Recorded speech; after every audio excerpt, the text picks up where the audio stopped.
All right, we're going to get started here. And to do that, I first want to start out by saying thank you to Delano Sherley for taking some time today in his very busy schedule to do this webinar. I know I've already talked to you earlier, Delano, about your phone blowing up today due to the fact that things just keep changing by the hour with legislation and the updates. So let me just start by saying thanks. Thanks for giving us your time to do this webinar. Well, you're welcome, and thank you for having me. It's an honor, and I appreciate the opportunity. Absolutely. So let me just start us off by saying that when everything started going crazy the past couple of weeks, and it became obvious that this was not only going to be a health crisis, but an economic crisis, Delano was one of the people that I wanted to know his thoughts. He's a CPA and a CGMA. And in addition to those certifications, he's the founder and president of Delano Sherley and Associates. And I actually remember the days when that was a one-man operation, but now it's a team of professionals. And so he has a thriving practice, and he has worked with a lot of churches. This is not a side thing for Delano. His heart is for churches and nonprofits.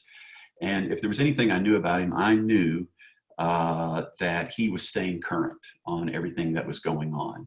I knew that it didn't take this crisis for him to decide to start brushing up on IRS guidelines or tax codes or whatever. I knew he'd be current and that he would be educating himself about any of the legislation and what it meant for churches, small businesses, and nonprofits. I knew he would be up to speed. So when I reached out to him, he was kind enough to say yes, he would do this webinar. And he's actually had a lot of requests, and he's been doing several webinars to help churches out all across the country with this vital information. But before I let him do his presentation, I wanted him to set us up today by just asking, Delano, can you put into context this crisis that we're going through? Certainly we all remember the Great Recession. It's not been that long ago, but I got a feeling this is different. Can you help us understand what could be coming?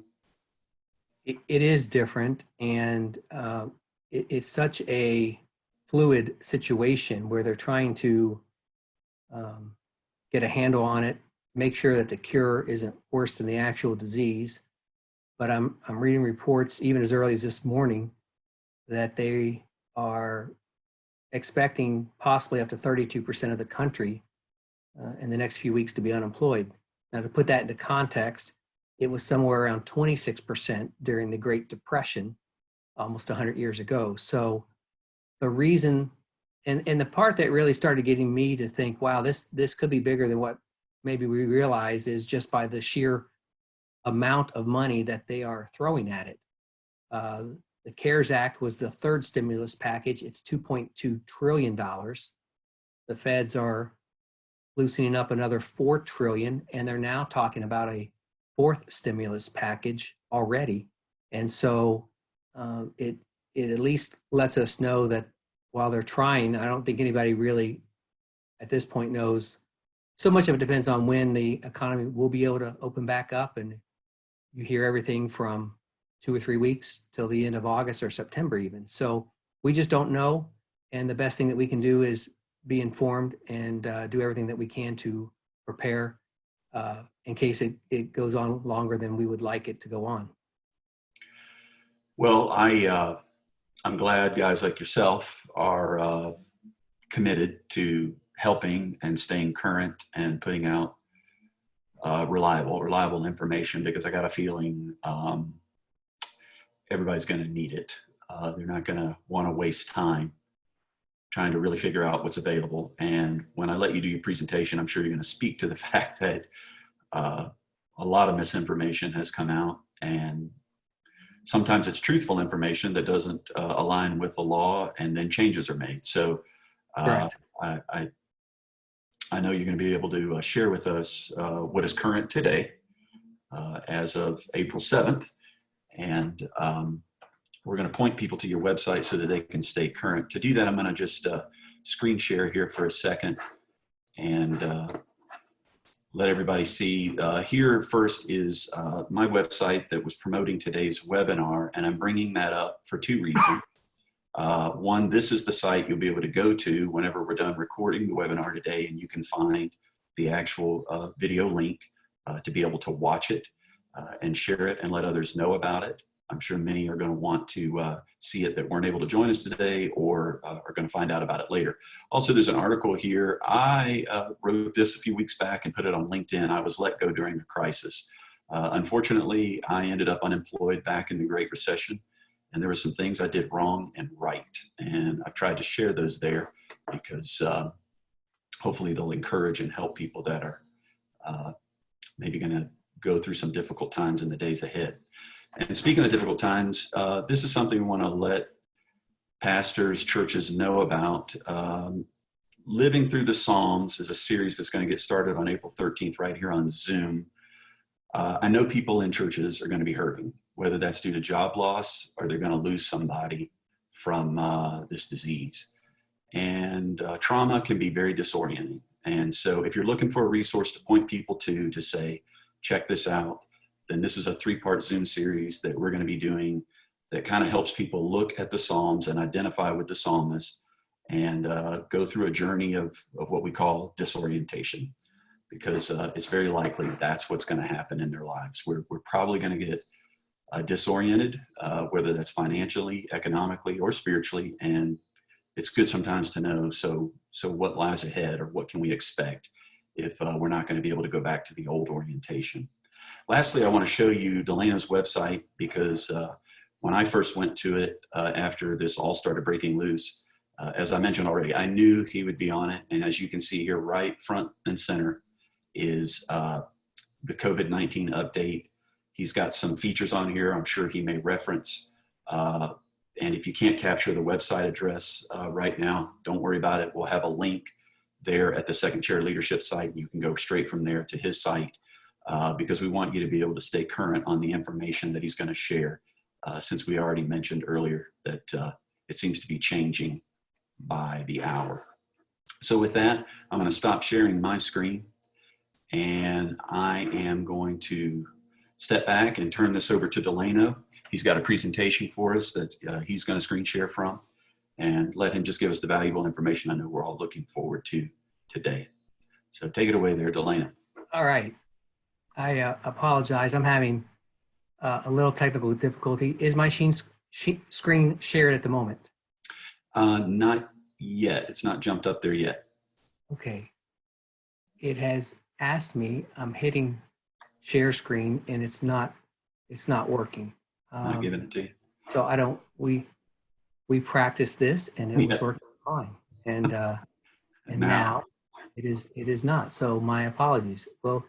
We'll continue to work on this.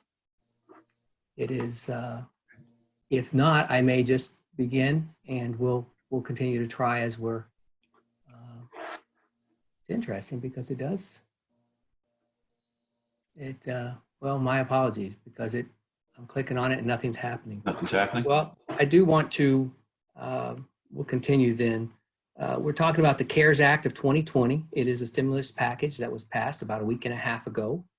And one of the first things that I want to address is, and as Matthew mentioned earlier, it is certainly an event that started changing literally by the hour. And so if you just hold on just a moment. I was just trying, but nope, I'm not going to be able to do that. I wanted to, some of the concerns, and they're valid concerns, is that what if we're a church and we participate in this loan program, what does that mean? Are we going to be penalized? Is the government going to try to tell us how to run our business? Are we going to lose our religious liberties? And that confusion was in large part caused by the SBA itself.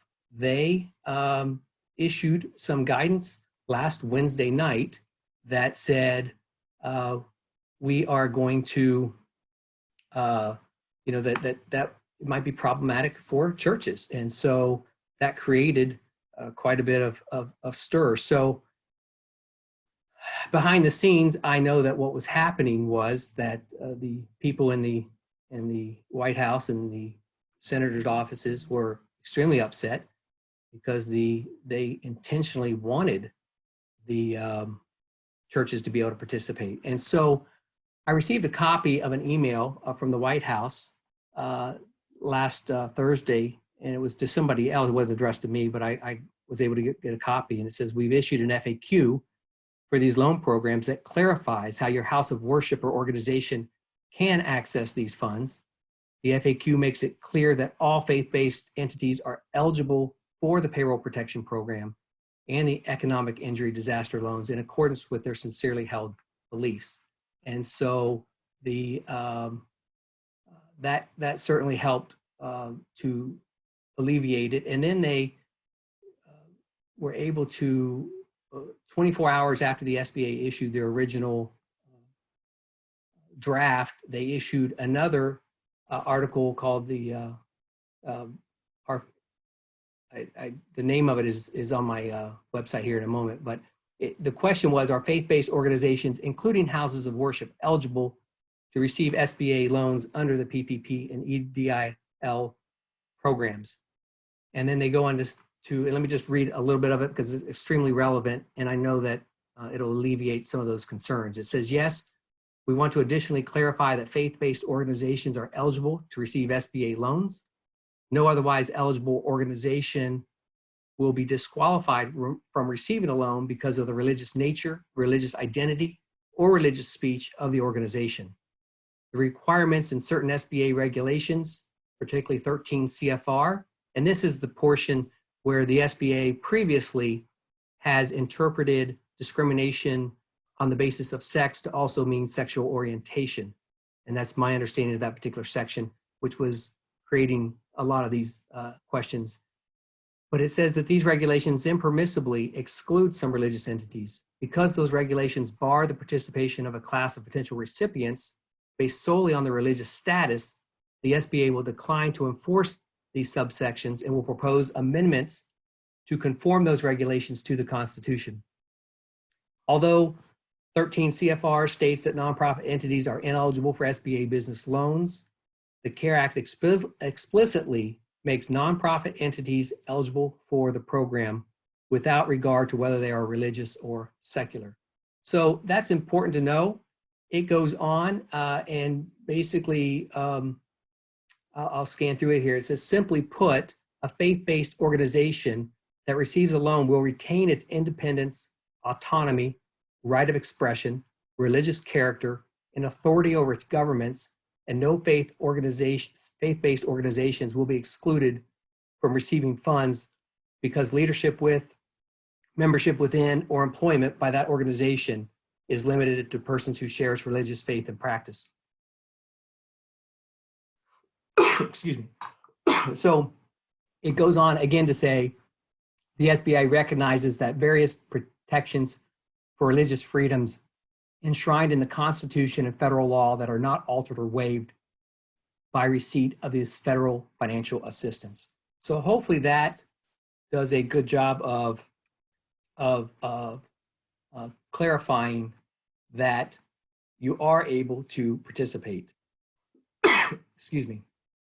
And so with that being said, I want to just kind of walk through, particularly for churches. Everything that I say is just as relevant if you own a small business, and we'll talk about that as much, but I really want to focus on churches and how they have the, how they can participate and benefit from these particular funds. So which loan is best? Well, there are two different loan programs, and that's also actually, the CARES Act actually has 3 different loan programs. There are a total of about 5 that have been approved in the last 2 or 3 weeks, excuse me. And that's also causing some of the confusion. But the 2 main ones that were getting the most attention right now, one is the Emergency Injury Disaster Loan, or the EIDL. And this is the one where you've probably heard you can get $10,000 within 3 days. Even if the loan is not approved, you get to keep the $10,000. And that is to help with operational costs. The other one is the Payment Protection Program loan, the PPP, and that is the one that we're mostly going to talk about today. The reason for that is you can apply for both, but if you do apply for both, the money has to be spent on different things. The Payment Protection Program is very specific what the money can be spent on. And if you do apply for both, the free $10,000 is no longer free once you get the PPP loan. So for numerous reasons, I'm steering people toward the PPP loan and away from the EIDL, mostly because the PPP loan will be forgiven in its entirety, and the EIDL loan is just what it states. It's a loan. So in the midst of an economic crisis, it's just against my nature to encourage people to take on more debt, even if that debt has got favorable terms. It's still debt. And so while others I've been on some webinars and they've encouraged people to take advantage of both, I'm concerned that, when budgets were tight before, they're going to be tight in the future if they're trying to repay debt as well. So how is the PPP calculated? The amount of the loan is calculated solely based on your payroll costs. That includes salary, wages, and other forms of compensation. It is limited to $100,000 per employee. You can also include health insurance and retirement that's paid by the employer. Any allowances that you pay, if you pay a car allowance or a cell phone allowance. Now, not if you're paying for those expenses directly, but if you're giving an employee's allowance, you can include those. It allows for state and local taxes, but only those that are paid by the employer. Those might be workers' comp. Most do not have, most of the people that are probably listening do not have state and local taxes. We have church clients in, I think, 38 different states now, and I only have one church in Oregon where there's a local tax that the church is responsible to pay on wages.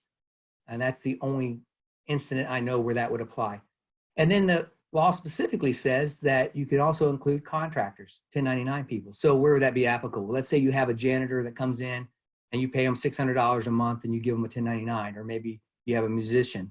Now, the reason I asterisk that there on my slide is because the banks are starting to kick back and not allow 1099 contractors. I'm seeing that probably with at least half of the banks that we're dealing with when we're helping our churches apply for this loan.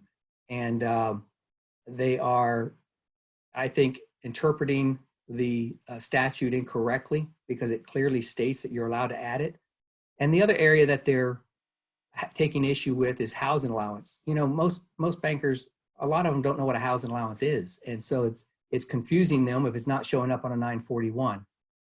But the regulations state that other forms of compensation are allowed. And it is our contention, and I'll more than gladly call a bank and make the argument that just because it's not taxable does not mean it's compensation. And the intention of the law is to pay employees what they were getting paid before. And if you can't pay them their housing allowance, that would negate the intention of the law. So there is a spreadsheet available, and I've got my website there that I created to help you fill out those forms. What they want to do, is they want to know what your payroll costs are for January through December of 2019. You take those costs, you divide them by 12 to get your average monthly. You multiply them by 2.5, 2.5 months, and that's how much you can borrow. And so it's a very simple calculation. Now, I just said the dates I just used were specific, January of 2019 through December of 2019.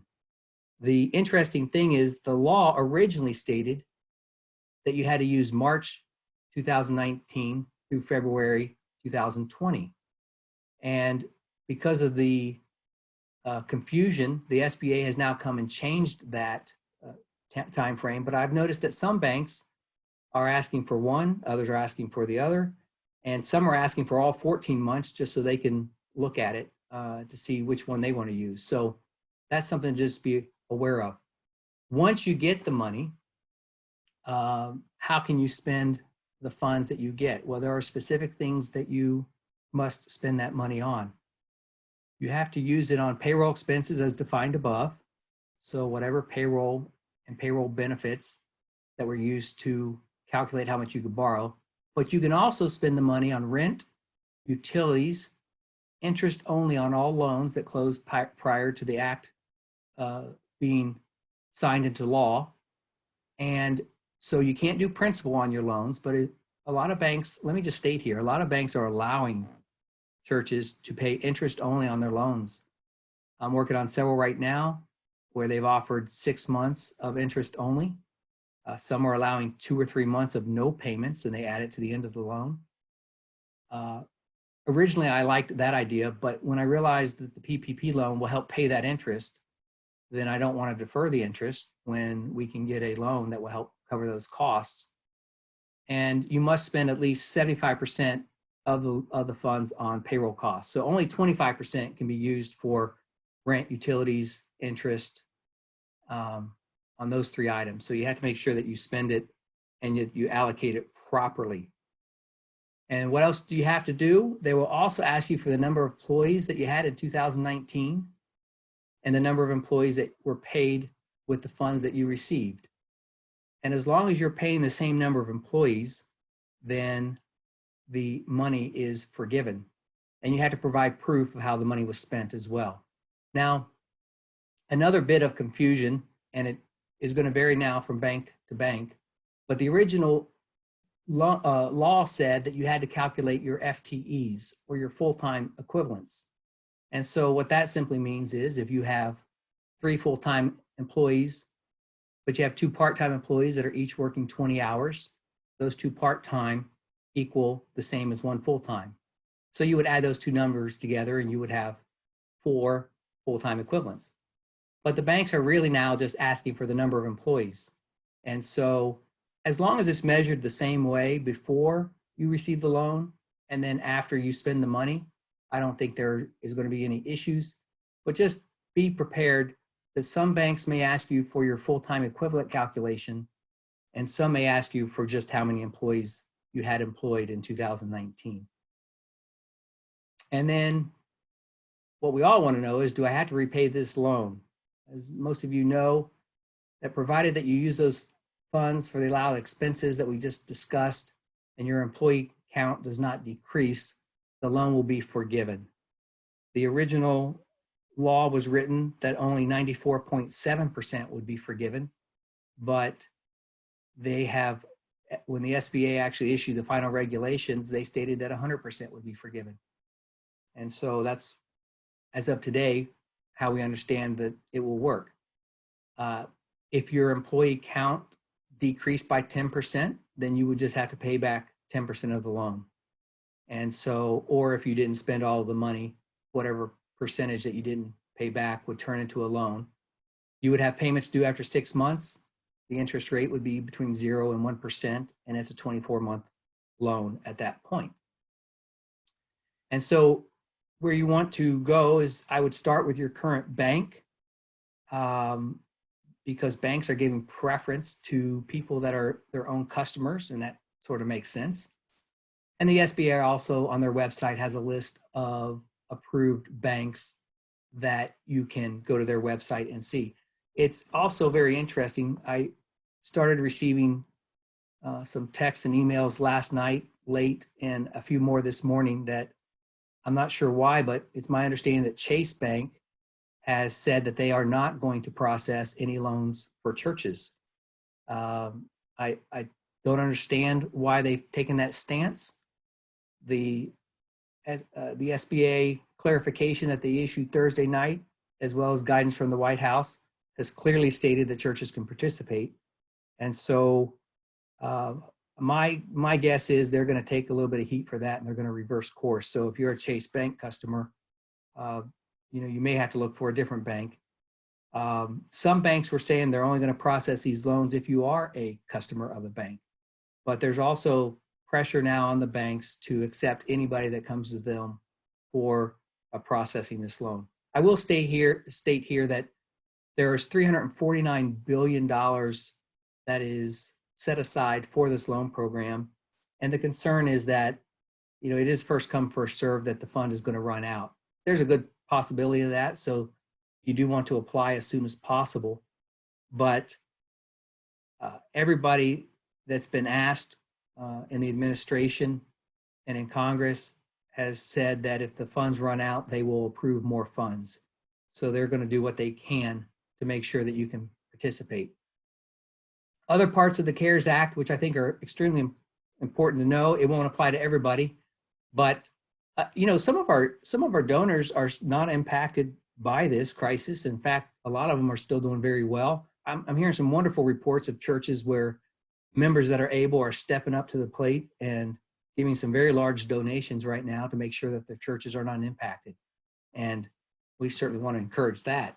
And one of the nice things that the law does to encourage that is that it increases the amount that a person can deduct from their contributions on their tax return to 100%.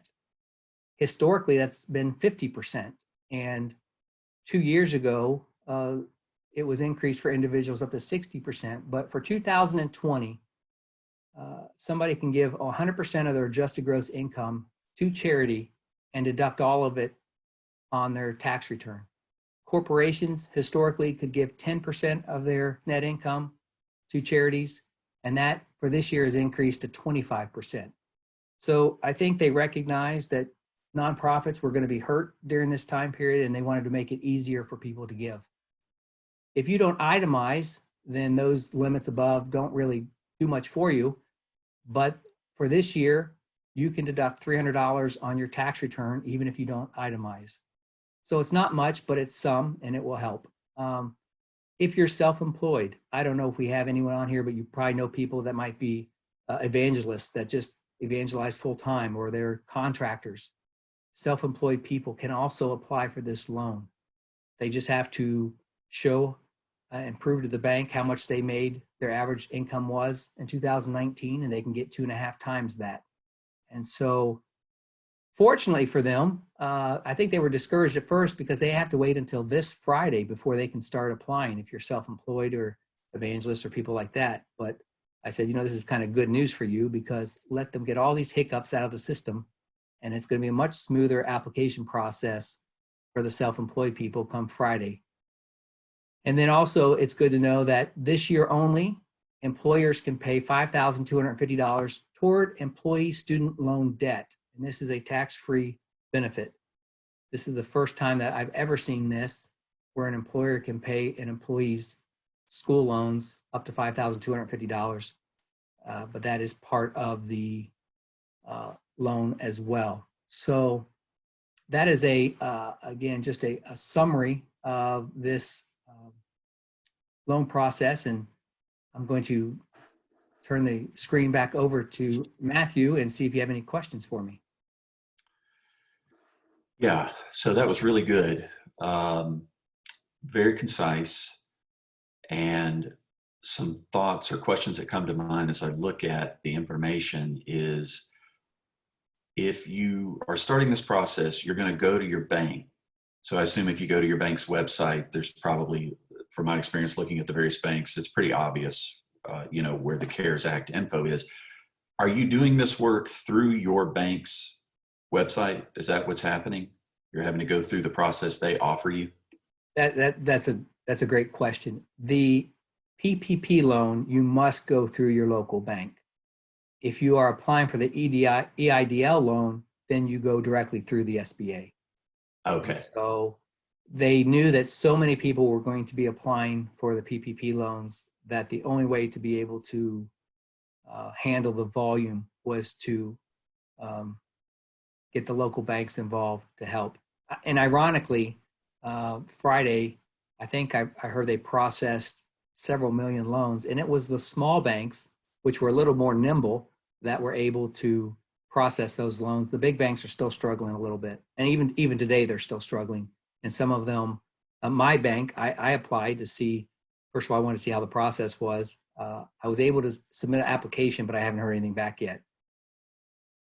That was going to be my next question. Is it typical that they turn it around? I'm sure that can vary from bank to bank, but is there seemingly from, as you talk to clients, any kind of a window in which they say they'll get back to you? Yeah, I don't know anyone who's received any money yet. Hmm. And the it's supposed to be within a week or two that the money's supposed to come through. Now that's for the PPP loan. That remains to be seen. It's a massive program. They're using banks that have never worked with the SBA before, and they're working with, allowing churches and houses of worship to participate, which has never been done before with anything SBA related.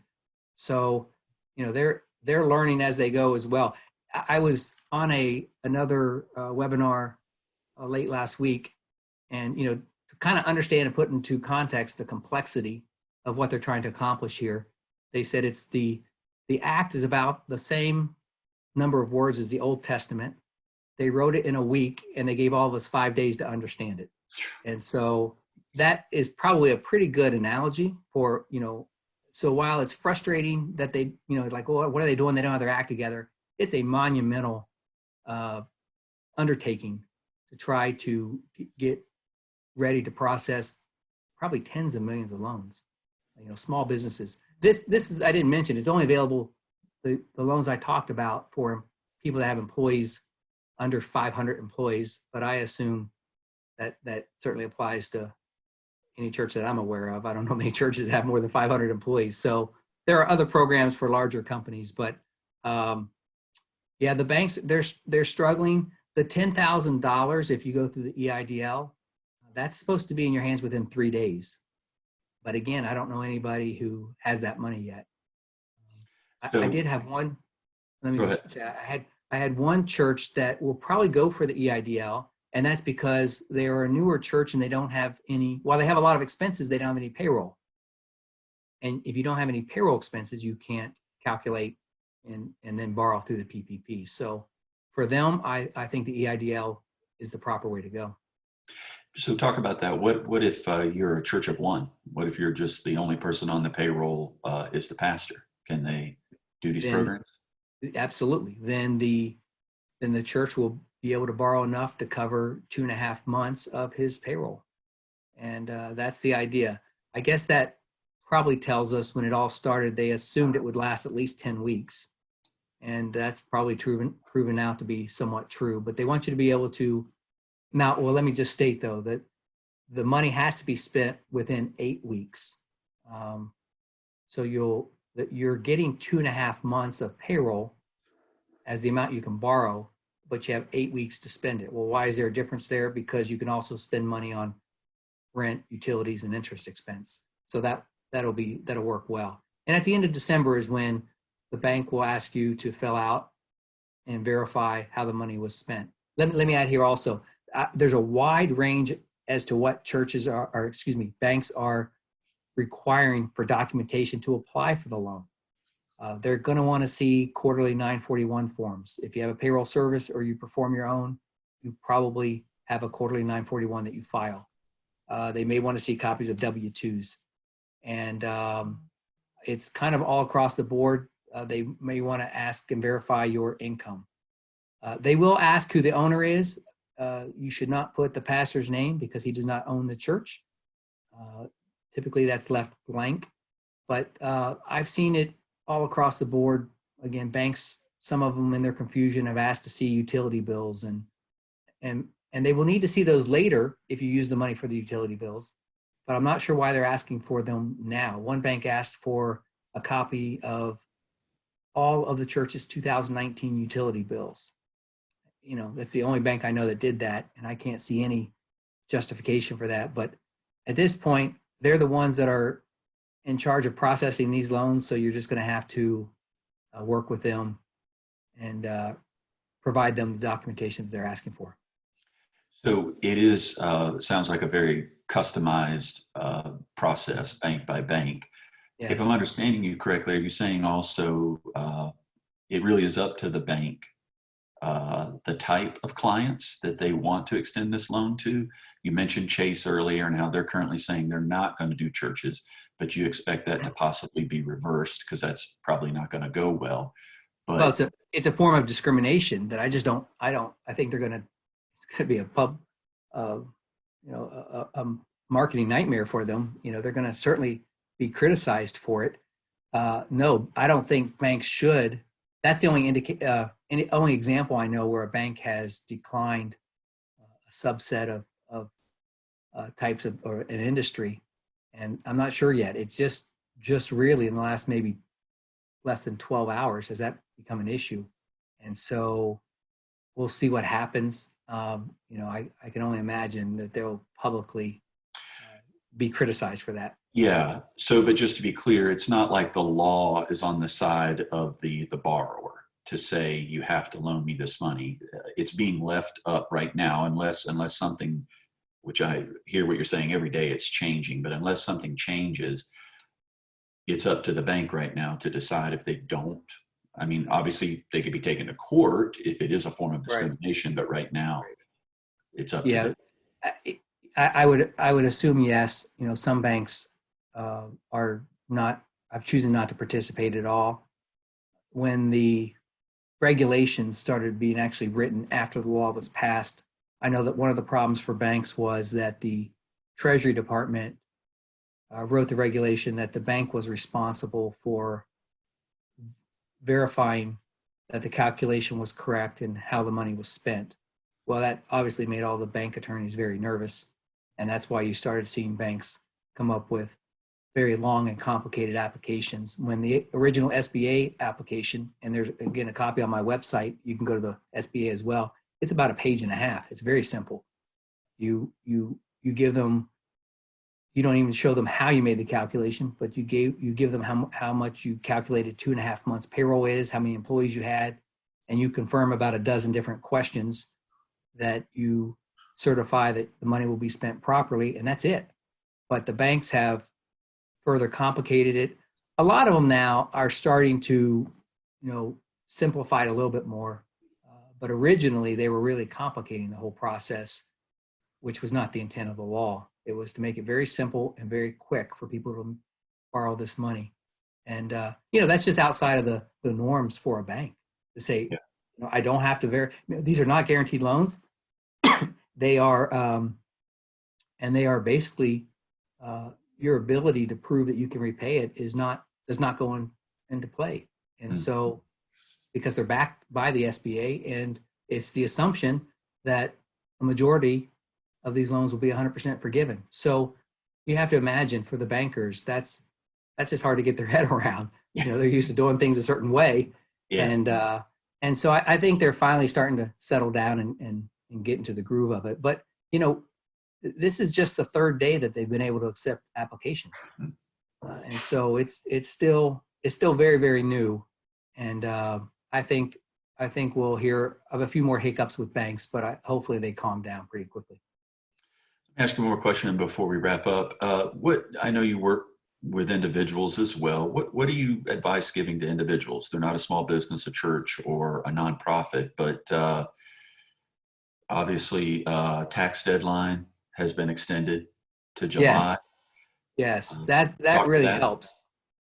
Yeah, if you on your personal tax return, typically due on April the 15th, and that is now July the 15th. If you owe any money, you have until July 15th to pay it without any penalties. The whole tax deadline has been extended by 3 months, which is a good thing because I don't know any accountants in the past 2 weeks that have had time to even look at a tax return. Unfortunately, I haven't. We've been just had to shift gears to focus on helping our clients prepare and survive. So yeah, that is also part of the loan. I would say, we're talking about, what they're trying to encourage people to do with these loan programs is to continue to pay your employees, because, people need grocery money and they need to pay their rent and utilities. One of the other parts of this law is if you simply can't do that, or for some reason the money does not come in quick enough for you to continue to pay your employees, they can go get unemployment. Now that's a big deal, and I'm glad that this. I remember to comment on this because churches don't pay into the unemployment fund. So if you're a church employee or you lay off your church employees, they can't go collect unemployment historically because they don't pay into the state funds. But what the law says is that the federal government is going to step in and pay an additional $600 to anyone who applies for self-employment. And so if somebody's working for a corporation and they get laid off, whatever their state fund approves them, let's say it's $400, they'll get an additional $600 from the federal. They're going to be getting $1,000 a week from unemployment. If you're a church employee, you're eligible for zero from the state, but you're still eligible for the additional $600 from the federal government.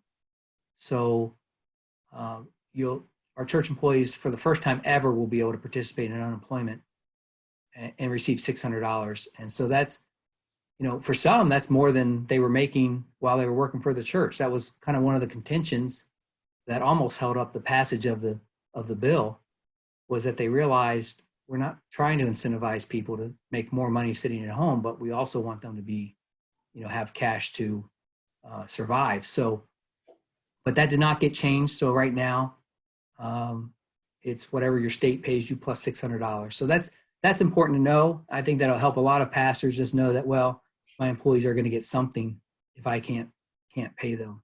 So, but again, the purpose was to be able to continue to pay everybody.